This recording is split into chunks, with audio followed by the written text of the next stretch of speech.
So I thought what I would talk about a little bit is, my own sort of disciplinary background, where I come from with in terms of theory, why I've used theory in my work, what I find useful about it, but what's also challenging, right? So my own training is as a developmental psychologist. And I think as one of you just mentioned, right, in developmental psychology, I think to this day, we always start with our what we call the grand old theories, Piaget, Vygotsky. And as an instructor, I always struggled with this, right? Because we would spend like weeks talking about them and then weeks critiquing them.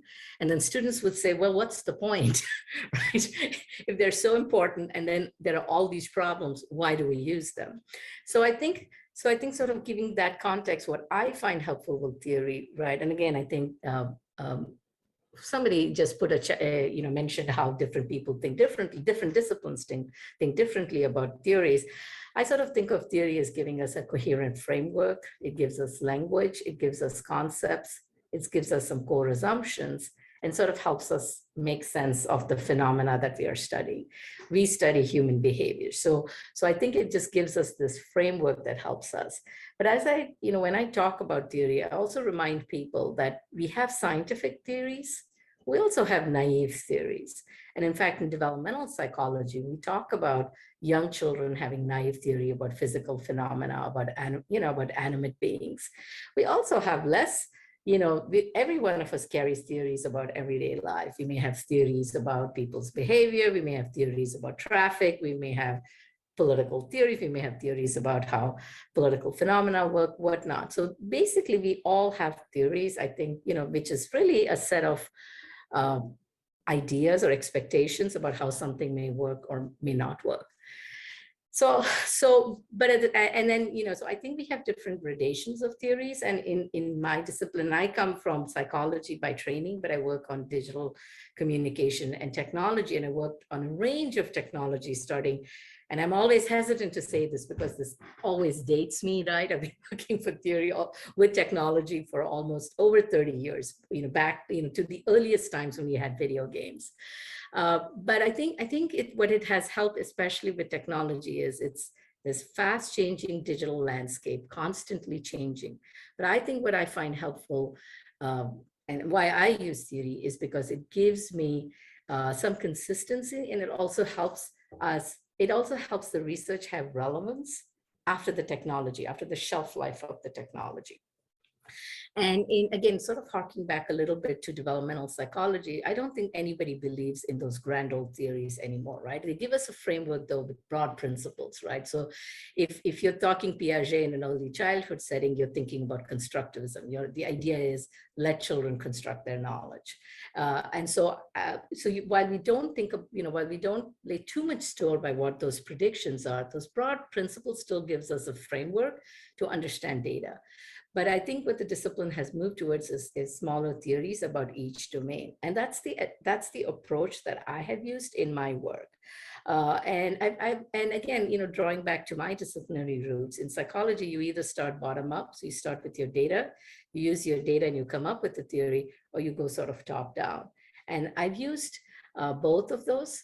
And I just want to very briefly just mention them, just sort of give you a sense of how different approaches you can take. So when it came with the video games and the computer games, right? So there were a lot of my early work was on the impact of playing video games on spatial skills. And then, of course, those were those early computer games that you played on the Mac, the Apple. And then you had computer games. And so you had all of this literature, and when you're trying to write review papers and you're looking at that literature and you just feel your head spinning, right? How do you make sense of this massive contradictory literature? How can you put it together? And that's when I've sort of turned to the bottom-up approach and come up with a framework of thinking about potential different pathways through which computer games could impact skills. And in that model, what I thought of was, well, let's take a look at the formal skills, right? Look at the formal features of games. Let's look at the content of games, and then let's look at time use. So these are some potential pathways by which computer games can impact cognitive skills. So that was like a model or a theory. I'm always a little I guess, not confident enough to call it like a theory, so I call it like a conceptual framework, if you will. So that was the sort of the bottom up approach. In terms of digital communication, I've used more the top down approach, and this relates to my work with online communication applications. And this harks back to the early 90s, sorry, excuse me, the 2000s, when chat rooms were first, had come about, and we were looking at the chat room conversation, trying to make sense of it all, trying to figure out a way of analyzing the data. And that's when we proposed, Patricia Greenfield and myself proposed a co-construction theory, which is the idea, the theoretical idea that online and offline are connected, and that developmental principles that apply for these phenomena in offline context will sort of, there'll be continuity, and so we'll find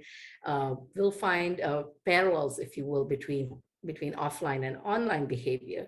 Now, certainly one of our key assumptions was they're connected, they're similar, but they're not mirror images of each other. So there's, oftentimes online behaviors are exaggerated, and, they could be, you could even reverse offline patterns, right? So that was sort of the theoretical framework we used. And we said, let's come up with this framework, and then let's adopt and apply that framework to different phenomena. And what we found was that if you looked at online behavior in a variety of digital contexts, it did actually apply, did give us some sort of a cohesive way of looking at the data. And again, I think what I found helpful using this approach is that no matter what the technology, right, the technology, comes and goes. Chat rooms were popular, then it was blogs, now you have social media. You have this consistent framework of looking at stuff and analyzing your data, then you can still draw from findings that come from technology that are 10 years old or 15 years old. And that's something that in this discipline, internet researchers, we really have to grapple with. So I think that's especially important to me.